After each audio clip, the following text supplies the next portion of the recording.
I was a lonely one till I used to lie awake and wonder if there could be a someone in this wide world just meant for me. Now I see I had to save my love for you.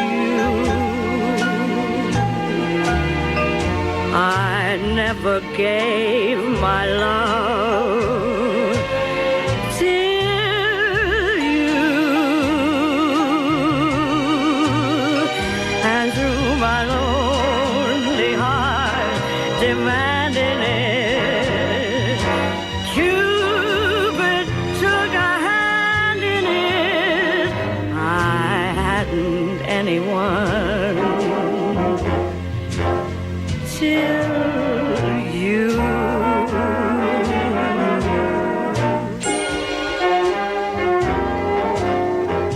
I Hadn't Anyone Till You, sung by Judy Garland.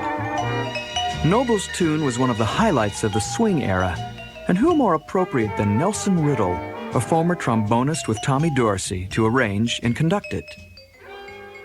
Ray Noble was born in Brighton, Sussex, 100 years ago, and he was heading for the top from the start. Cambridge University and the Royal College of Music, winner of a Melody Maker arranging contest, a spell with the music publisher Lawrence Wright, and Jack Payne's BBC Dance Orchestra, then staff arranger and head of light music at HMV Records. In 1931, with his own orchestra, he recorded his first hit song.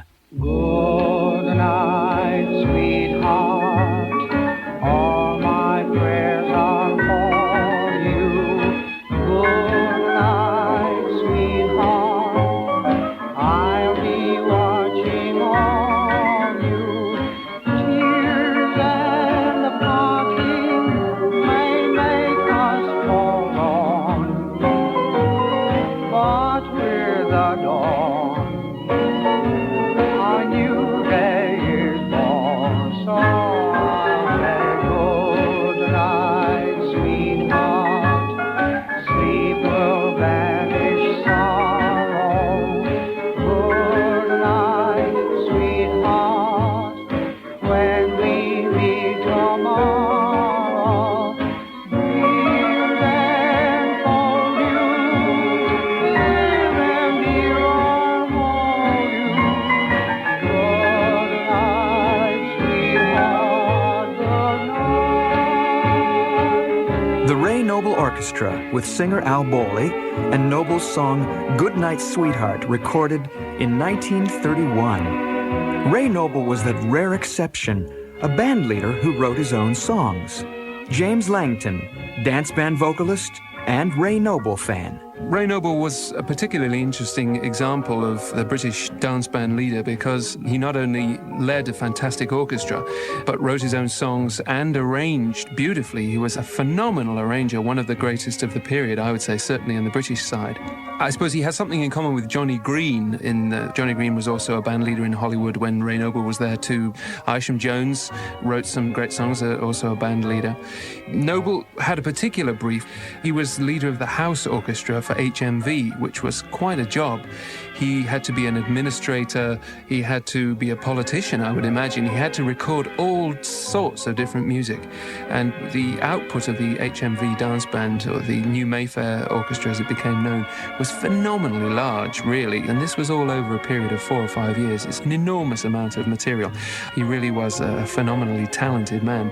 But he was juggling the problems of art and commerce and necessity, I'm sure, at the same time. Good night, sweetheart. Sleep will banish sorrow. Good night, sweetheart. When we meet tomorrow, breathe and hold you. Live and dear, I'll hold you.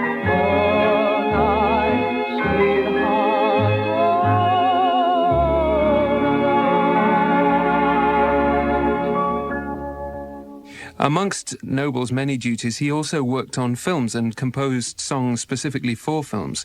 One that he wrote for Anna Neagle to perform in the 1932 movie The Little Damozel was a song called Brighter Than the Sun. Now, he recorded it himself with his orchestra, with Al Bowley singing the vocal chorus, and it's very different from the Anna Neagle version. It really gives you an indication of how much Noble was influenced by jazz. It's a really swinging number.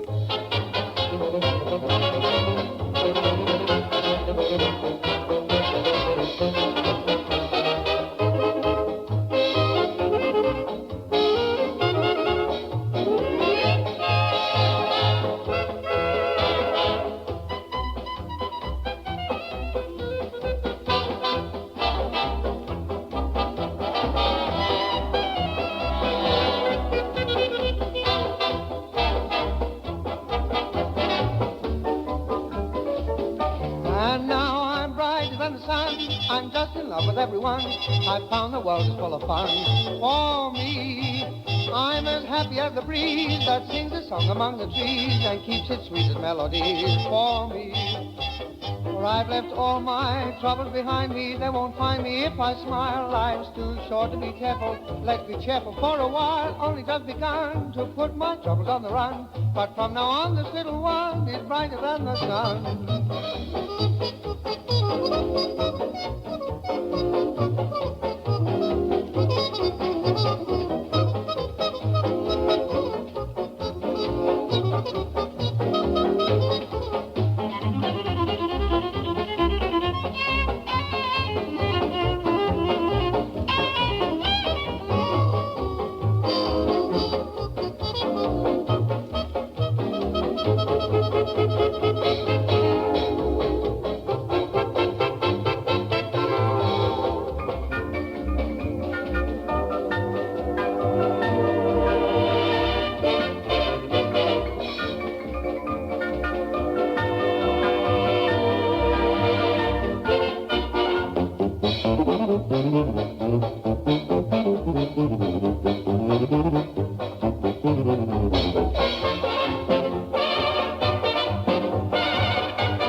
To me, that really is a terrific, terrific number. Noble never lets you rest. He's constantly changing the textures, and some terrific jazz. He made plenty of space for jazz.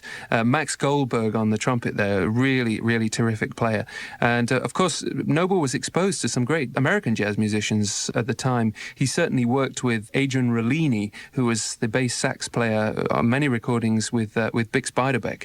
And I think you can hear that kind of influence there on Brighter Than the Sun. One of Noble's earliest songs to attract attention in America was Love is the Sweetest Thing, recorded by Noble and Bowley in 1932. The majority of Noble's best songs, I think, are elegant love songs, and he always cast them beautifully in his own arrangements. Like Duke Ellington, I think he used the musicians who worked for him as colours on his palette. Jean Pougnier was a very, very talented, in fact, probably the best first violinist in Britain at the time. He worked for the London Symphony Orchestra. He introduces Love is the Sweetest Thing in a quite beautiful way. It's interesting to note that Al Bowley actually sings the wrong lyrics on this, the classic recording of Ray Noble's song. He sings at the end, love is the strongest thing instead of the greatest thing, to rhyme with the oldest yet the latest thing. But nevertheless, this is the definitive recording, in my opinion, of Love is the Sweetest Thing. Love is the sweetest thing. What else on earth could ever bring such happiness to everything as love's own story? Love is the strangest thing. No song of birds upon the wing shall in our hearts more sweetly sing than love's own story.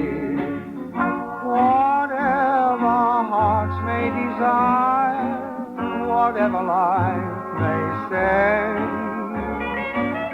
this is a tale that never will tire. This is the song without end. Love is the oldest, yet the latest thing. I only hope that fate may bring love story to you. Love is the sweetest thing. Love is the sweetest thing. A quarter of a century on from that recording, Ray Noble recorded this reminiscence of Al Bowley. The first time I met Al Bowley was shortly after he had first arrived in London. I was on the lookout for promising new singers and gave him several recording dates. He was so anxious to get the opportunity, he said yes to everything. And it was some time before I discovered he was singing in too high a key for his best tones. Following a summer engagement in Holland, I took Al to the States, where he became the featured singer with my band of what was then the most exclusive supper club in New York. He was already known there from our recordings, and his personal charm made new friends among the patrons. He was popular in the profession, too. The Tin Pan Alley men took to him at once, and so did musicians. Even the somewhat taciturn and reserved Glenn Miller, who was my second trombonist, admitted that Al Bowley was a pretty good guy. Al himself was essentially a simple person. He was extremely generous and emptied his pockets to anyone with a hard luck story, and was forever bringing some strange character to me with a plea that we do something to help. This simple sincerity was, to me, the most valuable quality of his singing. He believed what he sang. Sometimes when he had turned in a good performance on a song like The Very Thought of You, which has a lyric as sincere as I could make it, I've seen him turn away from the microphone with tears in his eyes.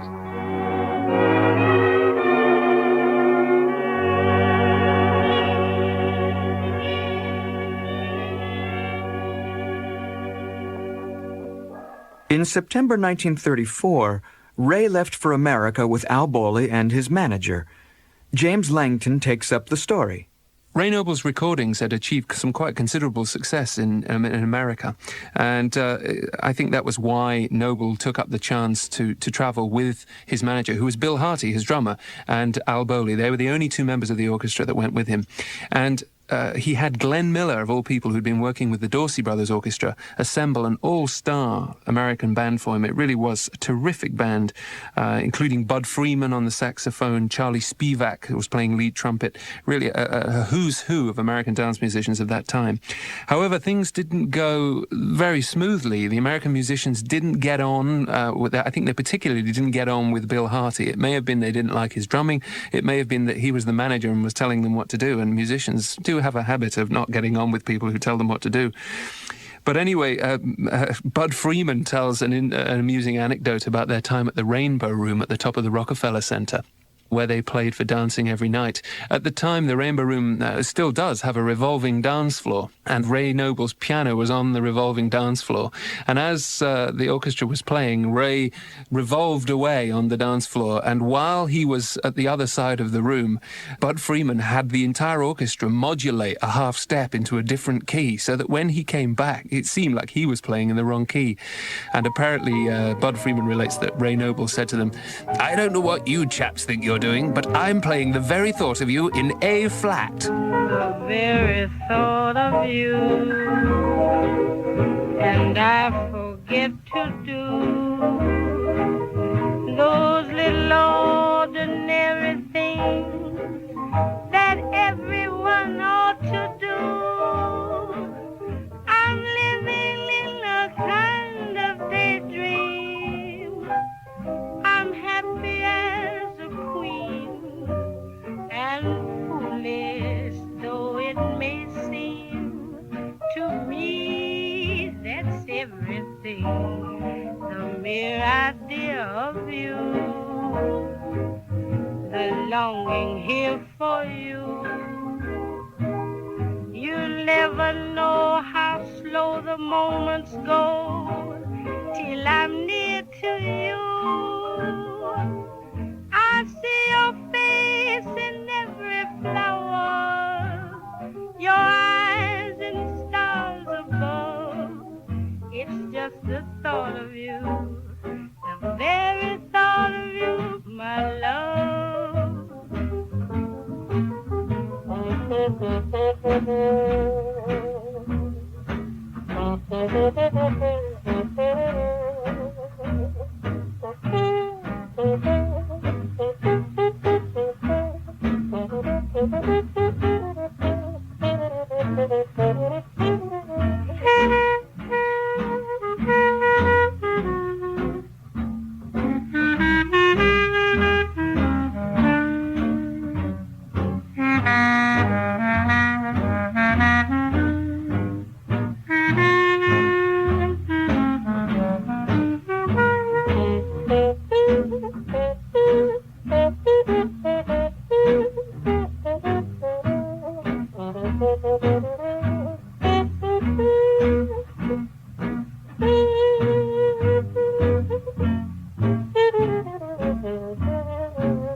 Billie Holiday singing Ray Noble's The Very Thought of You, recorded in 1936.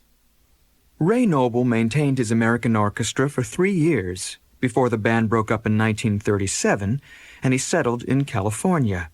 He made many appearances in radio shows, including one hosted by George Burns and Gracie Allen, and this led to a string of small parts in Hollywood movies in which he was invariably cast as the archetypal bumbling Englishman. In A Damsel in Distress, with a score by the Gershwins, he performed with Fred Astaire, whom he later accompanied in several recordings. And I am today. And I am today.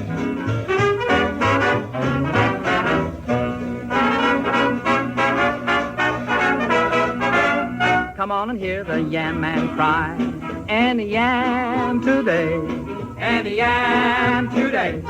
The sweet potatoes that he'll fry will be yam today. Will be yam today. The little step that you'll see him do with every yam that he sells to you is something that you ought to try. Come and yam today. Come and get what I've got. It will hit the spot. Get your sweet and hot yam. Raise your hand and sway like you hold a tray when you're on your way, yam. Come on, shake your depression and let's have a yam session. There's that long note, 1, 2, 3, yam. Every orchestra in America will be doing the yam.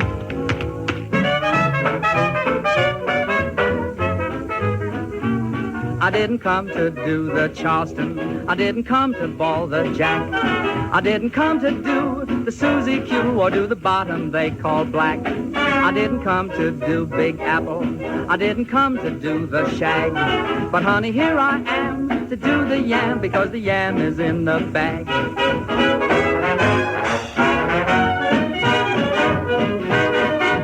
Ray Noble was a craftsman. He was commissioned on several occasions to write songs for specific purposes, including for films he appeared in and films he didn't appear in.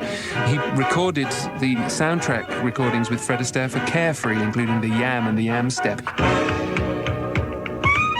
He also appeared in Lake Placid Serenade in 1944. He wrote a song for Jack Buchanan to sing in the English version of Brewster's Millions, and also worked with Bing Crosby on the film The Big Broadcast of 1936. Ray Noble's songs also appeared in lightweight comedies as well as the biopics of Bix Beiderbecke and Gene Krupa.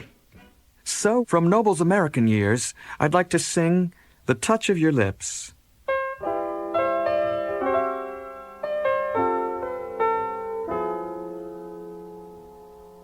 When troubles get me, cares beset me, and won't let me go, I turn to you for consolation.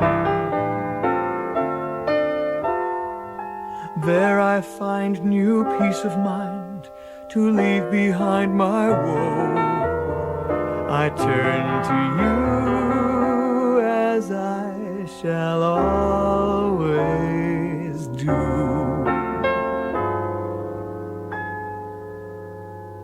The touch of your lips upon my brow, your lips that are cool and sweet, such tenderness lies in their soft caress. My heart forgets to beat.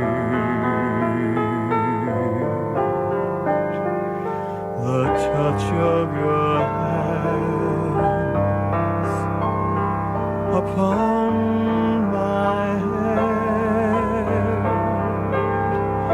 the love in your eyes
His signature tune, Cherokee, by Ray Noble, arranged by Billy May for the Charlie Barnett Orchestra.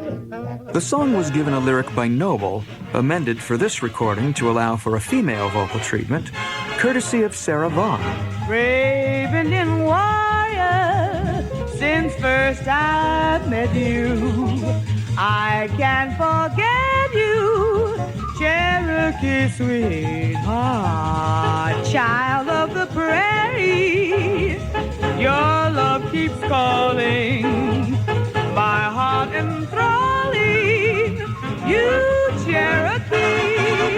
Dreams of summertime, of love time gone by, throng my memory so tenderly inside.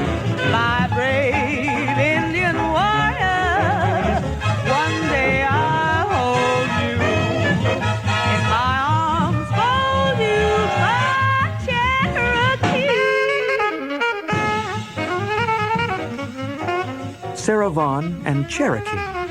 It seems a world away from the polite numbers Noble composed in his native England. It's a frustration that so little is known about what he thought and what he felt. But I keep coming back to the fact that I think he was a professional. I think he recognized that to be the leader of a house orchestra for any big recording company at that time, it wasn't possible to have artistic pretensions. You had to turn out what they wanted, and a huge amount of different styles, a huge amount of different material. And I think he saw opportunities to write songs, and he wrote songs that were in the style of the period. And I think it's our good fortune that he was an artist enough to write such beautiful songs for pragmatic reasons, in a way. My thanks to James Langton for joining me for this appreciation of Ray Noble. Sometimes when a middle-aged father says to me, you know, I first met my wife the night we danced to your band and heard Al Foley sing Goodnight Sweetheart. Well, then I feel that both Al and I have contributed in our small way to other people's happiness. The Michael Feinstein Songbook is an MRM production for BBC Radio 2. It was written by Adrian Edwards and produced by Adrian Edwards and Mark Rolls. Next week, we'll be reviewing the songs of Duke Ellington. Good night, sweetheart. Sleep will banish sorrow. Good night, sweetheart. When we meet tomorrow,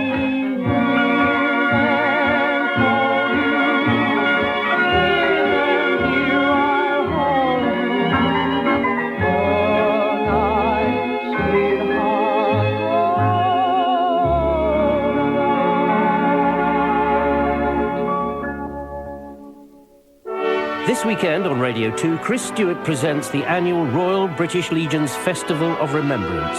Military band music at its finest, the pride and pageantry of the traditional muster, and the solemnity of the final act of remembrance as the poppy petals fall. Later, join me, David Jason, as I tell the remarkable story of the 113th Field Regiment Royal Artillery. We were virtually the first line of defence, and we had very little equipment. Looking at the part they played in the Second World War. We had a uniform which consisted of riding breeches, spurs, and a riding crop, but I didn't have a horse. Their humour and friendship. No one had a horse. And the significance of the regiment in winning some of the major battles of the conflict. The Festival of Remembrance from 8 o'clock, and the boys from the 113 at 9:15 this Saturday night, here on BBC Radio 2.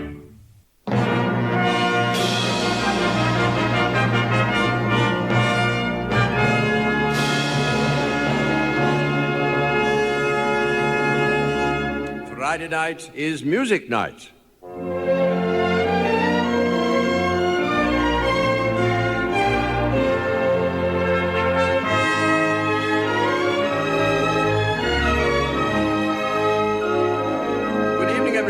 this is Richard Baker at Henry Wood Hall in London, inviting you to join conductor Robert Ziegler, the BBC Concert Orchestra, leader Cynthia Fleming, soprano Jenny Byrne, baritone Riccardo Simonetti, and Sona Brass.